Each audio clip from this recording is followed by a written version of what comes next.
अच्छे बच्चे तो बड़े बड़े तो हे गाइस, आज हम हैं अर्नी और अर्नी में हम करने वाले एक छोटा सा प्रैंक ये है कि हम हमारी फोटो दिखाकर लोगों से बोलेंगे कि ये बंदा लापता हो चुका है, क्या आपने इन्हें कहीं देखा है क्या।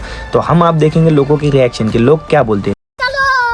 भैया दोनों को देखेगा नहीं यार, नहीं देखे लापता हो गए। हाँ लापता हो गए यार, ये मिल रहे नहीं तो कब से अभी।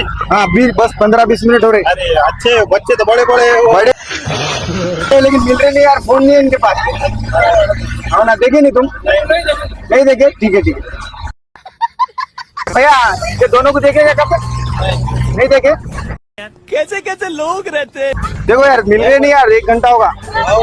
देखो बड़ो ध्यान से देखो। नहीं मिल रहे। अरे यार तो मिल रहे नहीं यार, बड़े बड़े बच्चों को मिल रहे नहीं। क्या बोलना है? क्या बोलूं मैं इस पे? मिल रहे नहीं यार, कब से घर पे जाने का, कब से आया हम। ठीक है तो बोलता हूँ मैं।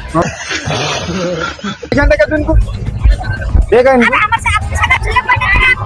क्या बोला तूने? हमारे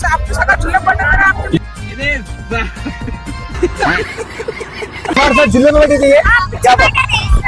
सही बोल, झूठ बात मत करूँ।